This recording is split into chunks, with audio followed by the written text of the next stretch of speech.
Good afternoon, and welcome to Jeff and the Rabbi, another great episode. Today we have a really interesting topic. It's Kabbalah. This is going to be a deep one. This is going to be a good discussion. And we have with us now one of the world-renowned experts on Kabbalah. And I don't mean just because he's one of the top Kabbalists, but Rabbi Friedman has told me, like in an earlier part of his life, he was actually the valet and I think singing coach for Madonna. Were you not? I believe so. He has to be an expert on obviously Kabbalah if he taught Madonna. Right. So Rabbi Friedman, this I is used to good. wear red strings on both wrists. Wow. So you really are top notch on this. Yeah. So this is going to be tough, and I think we probably should start here since Kabbalah is kind of tricky, kind of deep, maybe with a basic kind of understanding for the layman of what Kabbalah is. That's that's a good question. That's where we have to start. You know, there's always the what Kabbalah isn't, Right. which is maybe will be a little bit more important for what Kabbalah isn't. But okay, let's look into what Kabbalah is. Okay. I just heard recently a very nice mashal, a parable, or an example of what Kabbalah is, the way to describe it. Let's say there's an apple tree. All right. And the apple tree has apples on it, and the apples, I'm standing there and I observe, I'm watching, and an apple falls down, there's a little bit of wind, the apple falls down, hits the ground, splat. And I watch, and as I watch, another apple falls down, and I observe, and I'm making all my observations. Okay, so I'm observing what's happening. Now, if I want to go to another level that's a little bit more sophisticated, I could graph all the apples on the tree, Right. and then, put down a little dot on the graph exactly when each one falls, and to try to figure that out. Now, let's say I get the graph, I have all my observations, and I get the graph, and I take it back into the lab, and I come up with a formula, and that formula will describe for you exactly when each apple is going to fall off the tree, why and what, and everything that's going on with that tree. Okay. That's where the Kabbalah comes in. In other words, the Kabbalah is the formula that describes what is going on. Okay. So I guess to start with, one, there is a formula. So that's the first question. That's right. So therefore, that is a major point, that there is a formula. Even God. From the apples and the leaves falling off the trees. They're right. There is God, Wow. and God has a formula. This is called mysticism because it's not, the formula is obviously God's formula, and He's conducting the world. Most of us function in the world of operation. We don't usually use the formula. Right. How many times do we prove that the squares are the sides of the right triangle? We might use it, but how many times do we prove it? We don't prove it. We don't use formulas. We all know all kinds of formulas, but we never use many of them. Mostly when you get in the car, you turn on the key, you drive the car. Right. You're not too familiar with the formulas that have to do with the viscosity of your oil and the rate at which your fuel burn and things like that. Right. Well, that's true.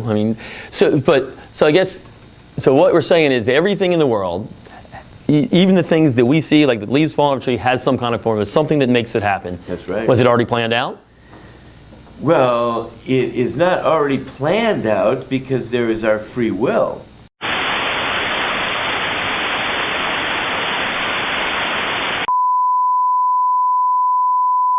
So that really explains everything. I really can't explain it anymore, but I think we've really established a clear-cut understanding for anyone to not only understand the Kabbalah, but to actually use it practically. I got to tell you, Rabbi Friedman, I think my entire life has changed now. That was the best explanation of Kabbalah I've ever had. I think my whole life. I'm glad we could share that with everybody here because I'm really glad everyone got that. You guys got the good stuff. That was amazing. That's really it. What? They couldn't hear anything? If you couldn't hear it, that's just because mystically, we were cool. Yeah. Technology-wise, everything we checked and rechecked, everything was working 100%. If you weren't getting it, that's obviously because. So what you God said is, didn't want- so what you said is they were not living their lives right. They wouldn't hear this if it was a Kabbalah. But everybody else who is living right and doing the right stuff heard it. Okay, good. Some people learn these things and they end up suffering from it. So Wow. obviously, we're just trying to spare those that weren't supposed to hear it, Okay. didn't hear it, and everything's for the best. Good, good. Well, maybe we should rehash a little bit, just in case. A little recap. There's a little recap. Well, I was thinking, hey, I was going to give you the little bit I know of Kabbalah, Okay. and tell me if I'm on track here of the layman's Kabbalah. Okay. Okay, this is the basic stuff that I've always heard.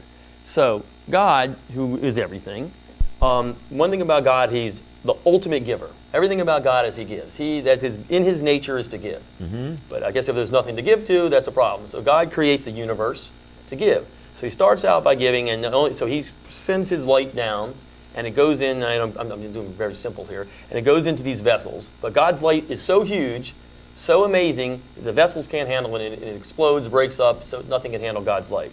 So God creates man, and then takes His light, puts it into man, but layers it up so much, covers it up so much so that man can handle it. And man's job is to, through studying of Torah, living the Torah, eventually, little by little, almost like when you're exercising, he's working out, and he works out his soul to where those layers of concealment slowly but surely expand, that they lose the layers of concealment, and the light grows inside us, and eventually we'll be able to handle all God's light. Did I get it in a nutshell? It's great. Ah, Just good. let me ask you one thing. What are vessels? No idea. I Okay. don't have any idea. And how did the vessels get broken? Not really sure. Okay.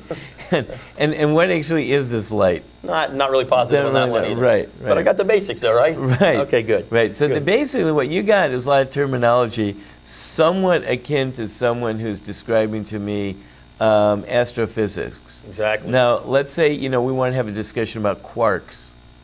There are such things as quarks. Quarks are little teeny, the smallest known packets of matter, I guess you could say. Okay? Right. Now, do you know that there is a term that they use for certain quarks, and they're called charmed quarks? I didn't know that. Now, what does it mean, a charmed quark? A charmed quark is just the physicists are talking about quarks, and they notice that certain quarks have certain properties. So they gave them the name charmed quarks because they have to create names for this stuff, because when they make observations, they just give it a name. But if you really don't understand what's going on, you understand quarks, you don't understand one quark from another, so a charmed quark wouldn't do anything. Now, charmed quark doesn't mean that some quarks you can just say a little spell over and they'll do things. Right. It's just a name. So really, understanding all these things in Kabbalah you have to understand the terminology. Right. And one big thing that Kabbalah is all about, the Kabbalah is how the mitzvahs, the commandments of the Torah, interplay with each other and act and react. So for example, when I study the Kabbalah, or if I'm aware, let's forget about the Kabbalah for a minute. When a person does a good deed or a bad deed, so everything that we do has cosmic significance throughout all of existence. Everything any of us do. Everything. Okay. Good or bad. If it's good, we're building up. If it's bad, we're tearing down. Now, the truth is, we're not supposed to do bad because God said don't do bad. And we're supposed to do good because God said do good. And it really doesn't matter if it has cosmic significance or not. Because if God said don't do it, I don't care if it has cosmic significance, don't do it. Right. Right? The reason that as time went on, and particularly in more of the modern era, and particularly in the Hasidic movement, the Hasidic movement brought out this idea of what's going on behind the scenes, because it was felt that it's inspirational to people to know that there's a lot going on, that my deeds are not insignificant. The Kabbalah is the system that describes all these things that are happening, what's going on under the hood. So you could have a person that could get in the car, he turns on the key, the car starts up, he drives, and he doesn't have the faintest idea. There could be like little squirrels running around in there. Right. He doesn't have no idea. But you know what? He's going to get to work, at exactly the same time you are. He doesn't know and he doesn't care. He doesn't know and he doesn't care. It doesn't matter. Now there's another guy's going to get under the hood. And wow, look at this! And all the guys look at them beautiful cylinders. Okay, right. The bottom line is though, the reason some people started to bring that out and talk about it more is because they found that it's inspirational for people because it makes you feel bigger and connected to things cosmic and beyond you. Instead of just have to observe a bunch of rules, otherwise you'll get beaten up, or you shouldn't, you have to do this so you get rewarded. Don't do that so you don't get punished. That's a small, narrow way of looking at it. And it's more inspirational. You feel bigger when you feel the cosmic significance of what you're doing. But the bottom line is, you just got to do it anyway, follow the rules. Well, then the two questions are that. So if you're saying there's a cosmic significance in everything I do and everything you do, number one, do we still have full free will, or is this being played out for us? Yeah, but it's just that our free will is really, like, for example, when they say to a pregnant mother, don't take drugs, don't drink alcohol, you can cause brain damage to your unborn fetus. So she's thinking, wow, even though I would really like to drink right now, but I don't want to harm that unborn fetus. Right? So she feels more responsible because she realizes it's beyond her. That's the whole idea, that the Kabbalah teaches us how things go way, way beyond us. In truth, you don't need to know it. However, sometimes it helps to have that sense of responsibility for things that are bigger and farther beyond you, because that's the way we are, is when we feel bigger instead of feeling small and little. And where does God care whether I eat this or I don't eat that? Where does God care whether I wave this branch this way or wave the branch that way? But when you find out that you're changing the whole cosmos by doing it, well, it makes you feel better. So if we're changing the whole cosmos, the purpose of the plan is if we do this eventually, where is this leading? Does the Kabbalah say eventually, obviously it's going to lead to the Mashiach, or that's what it's all about? So we go out, we wave the branch the right way, we do good, and we change the world by doing that. Is that correct? That's right. Well, then the question is, if I go out there and I do good today, and I give tzedakah, I do what I have to do, hopefully that makes the world a little bit better, and someone else goes out there and at the same time is doing bad. They're having a TV show right now about bad things. Well, we're talking about Torah, they're talking about something else. Right. Did he just cancel me out and, here? and not only that, you know what they're doing? They're getting into our software and they're messing with it, they're crashing us. So that in our middle of we're trying to save the world, and the bad guys are out there, they're crashing it down so that we can't get the word out. And we saw how that happened. Right, right. So my question it's real. So we just did good here. Yeah. They just did bad. Canceled it all out. No sense doing what we're doing? So it's a complex equation. Right. It is a complex equation. And if you want to study that and know that, first of all, you're not going to know that because it's way too complex. If you want to have insight in that, that is somewhat where the study of the Kabbalah goes. However, what is the purpose of that? This is a good question to always ask. When studying anything Kabbalistic, if someone shares you a Kabbalistic insight, you should always ask the following question: so what? When you're all done, if someone just explains something to you, say, no, so what? Now, if it's just, well, I just wanted you to know that it's really a lot bigger than it seems. Okay, that's fine. But so what in a practical sense? A practical sense is you got to do what you're supposed to do, and I've got to do what I'm supposed to do. And the fact is, we're not going to have it all figured out. Yeah, but you just put a pretty big weight on me here. So I'm finding out everything I do today has a real significance of what's going to happen for the whole world. So I'm a little nervous. That's right. I don't want to mess up. That's right. But so I literally can change the world. Yeah. Now, even though the world's planned out, I know where we're going, but Jeff can do that. That's true even if you didn't know about the Kabbalah. Right. It's just that the Kabbalah helps you understand the mechanism, the formulas involved in doing that. I could have told you quite simply that if you do a good deed, it'll change the world. What the Kabbalah does is show you what the formula is that this good deed will bring about.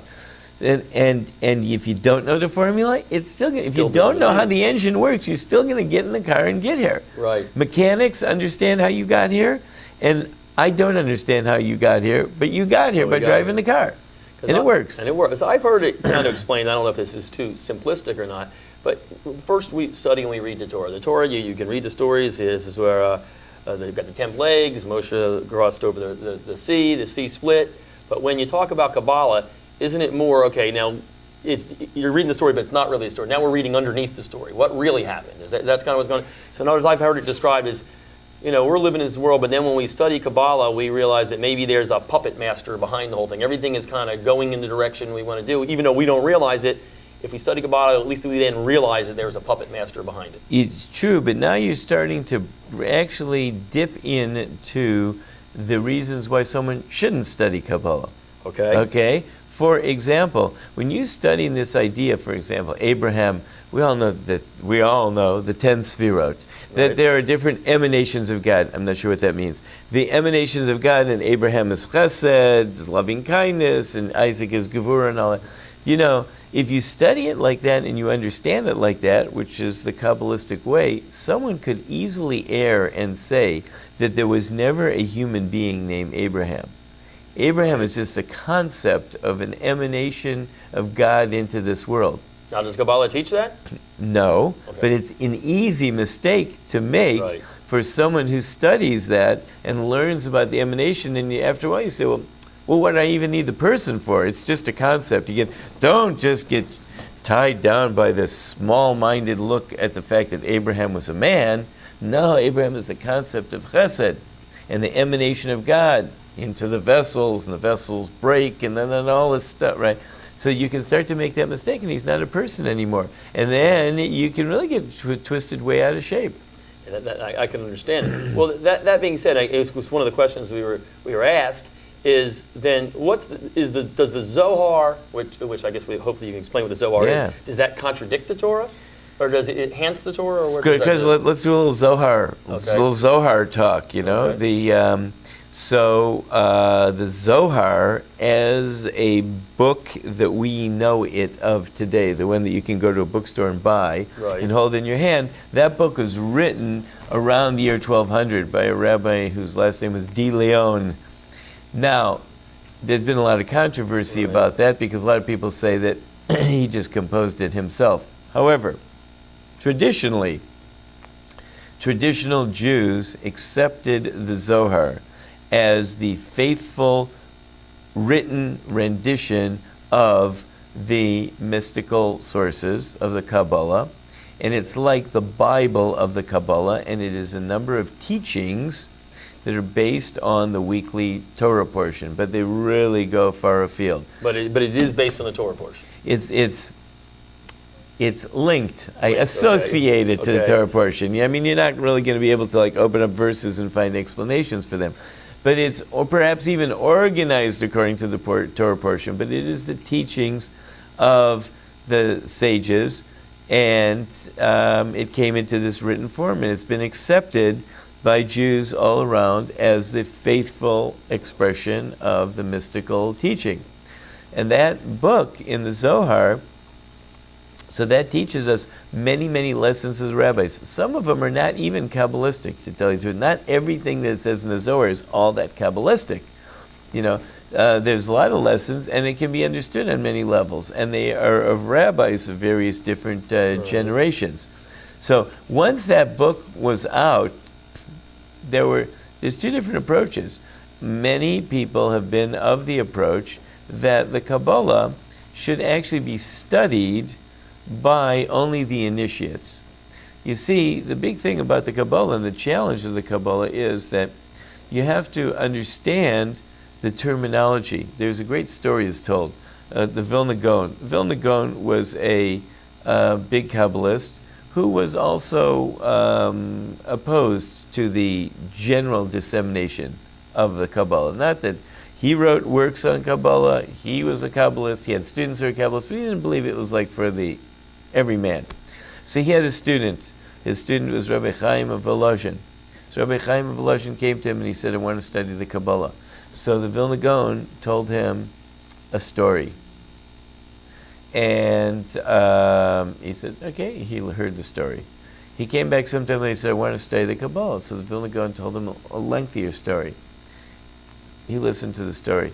Came back a third time, told him another story. So Rabbi Chaim of Volozhin said, look, if you don't want to teach me the Kabbalah, then just say so. Every time I ask you about the Kabbalah, you tell me these stories. If you don't want to teach me, just say, I don't want to teach you. I'll understand, you're the master, I'm the. He said, no, you don't understand. The whole Kabbalah is a parable. And I'm trying to train you how to understand parables. You have to know how to read the parable and understand the parable. You have to know how to understand a story and divine its significance and elucidate it. So therefore, you have to have a lot of grounding in Torah because the parable is all based on Torah.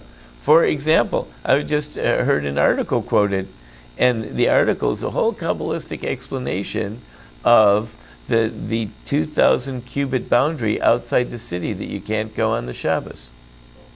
Okay? Right. If you don't know what the Shabbos is, if you don't know about the boundaries and why it's 2,000 cubits and you don't know anything about it, well, then what are you talking about? So you have this beautiful idea, but you don't know any of the parts, any of the components. So then is it true, because you hear this, that you need to learn, before anyone should even start talking about Kabbalah, they should learn Torah. They should study for years, learn Torah, then I've always heard after 40, which I'll be there in a few years myself. Right. You should start... Actually, you're getting farther away from there because... Right. But at that point, whenever I do reach that, then I can start studying Kabbalah because I'll know Torah from our discussions here. And then If you don't know the Torah, it's ridiculous to talk about it. I mean, if I'm telling you that I'm going to describe to you the story of life, and the story of life is found in flowers. And now I'm going to start to talk to you about the fistula of the chrysanthemum. Right. If you don't know what a chrysanthemum is and you don't know what a fistula is, so then what do you tell? I'm talking a foreign language. So first thing, if that's what I'm going to describe to you, the first thing you got to get a book on botany and learn all the flowers and all their parts and all their rules and all that stuff, and then we'll start talking. Interesting. So then, what happens today? We joke around about Madonna. There's this more California Kabbalah out there. Right. Now, also, a lot of non-Jews are learning it. Do these people, do they study Torah? I mean, do they study Torah when they're talking about Kabbalah, or is this more of a help session? I think that it's sort of taught as a magical formula. If you do this, then this will happen. If you do that, then that'll happen. So therefore, what it's trying to do is really, it's an end around the system. Right. It's just an end around the system, because people say, why do I want to do all that Torah? Because that's all the long, hard way. Because I got to do all these mitzvahs, and I got to, put up my mezuzah and shake my lulav and put on the tefillin in the morning. And I just want to get right down to the real meaning. Well, what if there is no real meaning other than in those things? So that the only way to do it, that the Kabbalah is the mystical meaning of the Torah, but it doesn't have a separate, independent, mystical meaning. It's the mystical meaning of the Torah. So you can't get it. I can describe to you how the engine in the car works. You don't know what a car is. But and there is no purpose, and if there's no car engine, then knowing how a car engine works is really kind of meaningless, right? So what, because obviously I don't want to say one thing bad or good about somebody, but I know the Kabbalah Center, that's the big thing there. I think it's Rabbi Berg. Right. It's all over the country, probably all over the world now. And everybody's saying, are they not learning Torah here, or are they learning Torah? Well, I'll tell you one thing.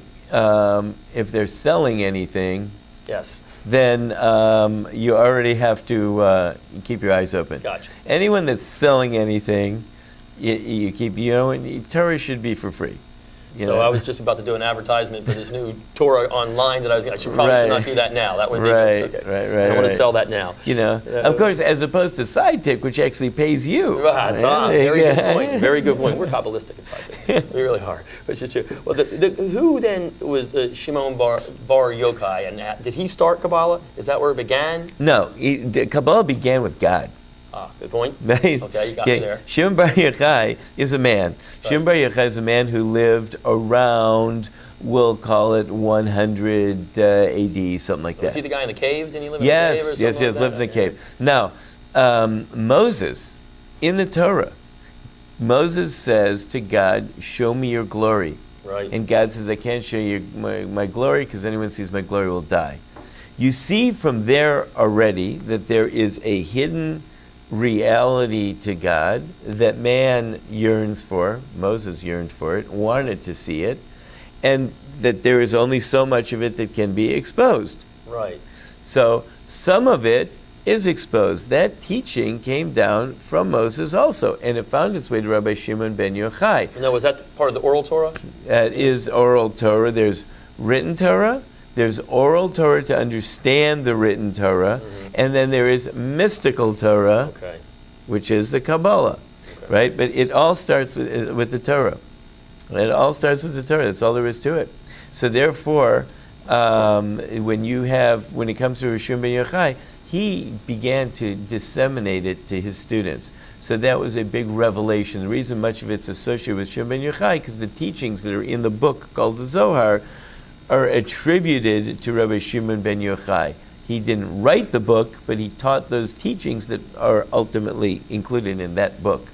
Interesting. So if you guys say the beginnings of Kabbalah as we know it today, is that kind of where it So started? yes, that's where it comes. Well, I guess if you want to trace it back to the first time it was taught to students, because actually it says in the Mishnah that you may not teach there's two things that they talk about: the story of creation and the story of the chariot. And you're not allowed to teach creation, which is a certain form of Kabbalah, Right. to two students at the same time. And the reason why not is because if you teach it to two students, you don't know how they're understanding it. You only teach one-on-one to make Right, sure your okay, student's getting it. And then the chariot, which is found in the book of Ezekiel, where Ezekiel's by the river Kavar, and he looks up and behold, there is God, and he sees God riding on a chariot, and he describes this whole thing, Right. what it looks like. So that, he says, you're not even supposed to teach to one student. This is, what do you mean you're not supposed to teach one student? Then how's it ever taught? Right? So the answer is that when you don't teach it to a student, when you have a student who, if you present it, they understand, then that's the right student. In other words, the students have to be at a certain level where they will understand. Now, centuries and centuries later, it's not that it was taught. The Kabbalah wasn't really taught. Again, getting back to the Hasidic movement or the Tanya, that wasn't really teaching Kabbalah. Right.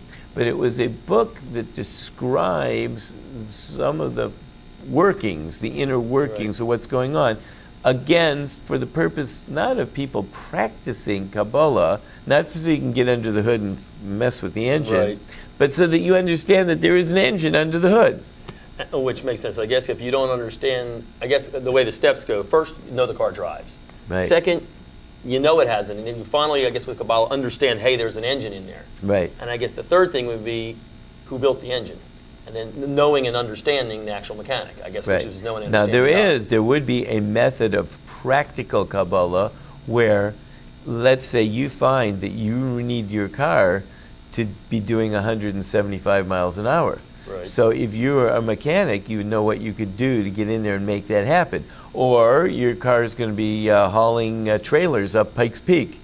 Well, you got to get in and do some adjustments. So you'd be able to make adjustments for circumstances if you understand the operation better. Whereas if you're just following the manual, like you can't really modify. Or for your own personal needs, like you happen to have a certain driving habits. Right. You know, there's one manual that just one size fits all. The Kabbalist might be able to make certain modifications, and again, that's where it's dangerous. Okay. Because you better know that you're making the right modifications, because if you make the wrong modification, particularly, let's say it's in electricity, and you learn a little bit about it, and you decide, hey, I want to wire up something so that I can shave in my bathroom. Right. And I'm going to put an extra outlet in my bathroom right into the bathtub where I can, plug in my thing and let well, you could electrocute yourself True. also. So there's very easily. so the dangers, and a lot of people talk about the dangers of Kabbalah, and I guess that's something we probably should talk about as well. I understand, I guess some of it is because, as you said, are there people, we'll start this way, are there people who can actually use Kabbalah, as you say, tinker with the engine, use Kabbalah to actually change things in nature? Can man, if he understands Kabbalah enough, and has there been man that could do this?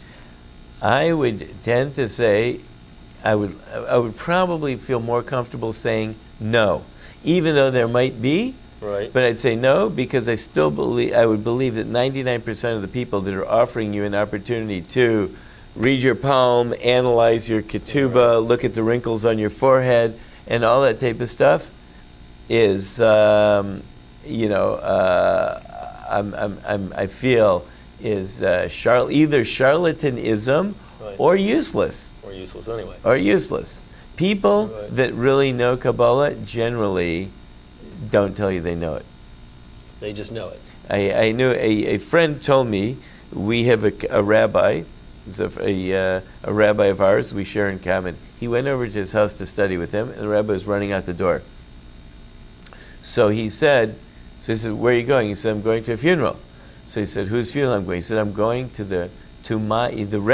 our Rebbe said, I'm going to my Rebbe's Kabbalah Rebbe, who passed away, his funeral. Right. So if his Rebbe is going to his Kabbalah, so he says, well, I'm going to. So he went with him, they went to the funeral.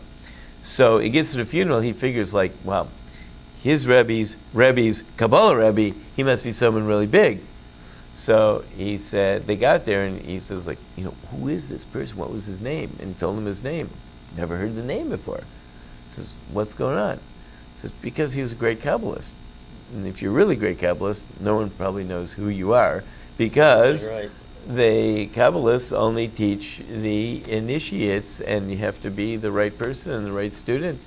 And one thing is very important about Kabbalah, that Kabbalah means to receive. You can't receive unless someone gives. Right. Okay? Right. So you can't initiate a reception. Right? There is no way the receiver can receive the ball unless the quarterback decides to throw it. Throw it down the road. He can scream, "Hey, I'm open. You can scream and jump up and down all you want. Unless the quarterback throws the ball, Right. you can't receive. So a Kabbalah teacher, unless he is willing to teach, no one can receive. And in order to receive, the teacher, who is supposed to be a worthy person who received it from his rabbis, has to know who's the right student. And so there is this. So again, in a practical sense, I would say for almost all people, there is nothing practical about the study or the knowledge of Kabbalah. But the awareness of the general message of the Kabbalah is very important and very inspirational. And there's some of the things in the Kabbalah, it's very beautiful, because sometimes, even in the prayers, there's some of the prayers that can be redone according to Kabbalistic intent. And there's different rites of prayer, and some rites of prayer express more Kabbalistic thought, and some don't. And sometimes when you read the Kabbalistic thoughts, as they're expressed, it does touch your heart more, and it brings out some more emotional feeling. Yeah, I can understand. It's obviously the best thing, obviously, is to study Torah, learn Torah, but then if you want to go, I don't want to say to the next level, if that's what you're saying, but at least understand what's the deep hidden meaning. Not that it's going to change, as you said, you're still driving to work, whether you drive to work and know what's under the engine or not. It's nice to know. It's nice to know. And I think, at least for me, it helps you feel maybe to understand your purpose a little better, maybe understand what it's all about. If you understand, the secrets deep inside the Torah, maybe you understand literally what our ultimate goal is and what we're supposed to be doing. But of course, you're never going to really understand anything unless you really, really know a lot of Torah, because all that Kabbalah does is explain the commandments of the Torah. So you really have to understand them, and you have to understand them in all their detail. For example, when we study the Talmud, and the Talmud works out all these little details of every mitzvah, like a zillion and one details. Well, if you believe that the Kabbalah is explaining that, then each and every one of those details is really significant. Right. So therefore, it would be worth your while to spend time to find out about all those little details and every little point and the debated issues. All of those things also have Kabbalistic significance, but you can't understand any of them unless you understand the basic discussion to start with. Makes sense. So I guess the basic lesson here, study Torah, learn Torah, and then the Kabbalah, it's happening anyway. That's right. But, once you get a good understanding of Torah, if this is the deeper element of what's really going on. But you got to learn it first. That's right. So a person, Friday night, a lady is lighting her Shabbos candles. That lady is causing cosmic things to happen, whether she knows about them or not. In her heart, all she has to believe is, this is what God told me to do, And God invested in each and every one of us this cosmic significance. You can study more about that and find out how cosmic it really is, but it's not going to be more cosmic. Right. If you study about it, you might know how much more cosmic, but it could be, it's just as cosmic, whether if a person is wholeheartedly doing what they're supposed to be doing, then it's totally cosmic, and the only difference is how much do you know about it or not. So the bottom line, light the candles anyway. You get it. Light the candles anyway, and Right. then it's causing good stuff. Right. Now, if people really, really want to know what's really going on, you got to recover those lost 10 minutes of the beginning of the show. That might be gone. That might be gone for good, because maybe they're not supposed It's to. somewhere. It's out there in the ether somewhere. Oh, this is good. All right, I learned a little bit today. I think this is good. Okay. I feel it. I think I feel it now. So, what are we talking about next week? Hanukkah. Hanukkah coming up. Hanukkah is big stuff. So make sure after, I guess it's Thanksgiving, a lot of people are being traveling, make sure you come back ready to learn on Monday morning, next Monday at 12:15. We got a good one we're going to learn about. Hellenists. And the Torah is allowed, may not be written in any language other than Hebrew and Greek. Didn't know that. We're going to How do find you out like about that that? next week too. How do you like that? Huh? You could Good write the stuff. Torah in Greek. I didn't know that. I'll have to learn. All right. Okay. We'll see you next week.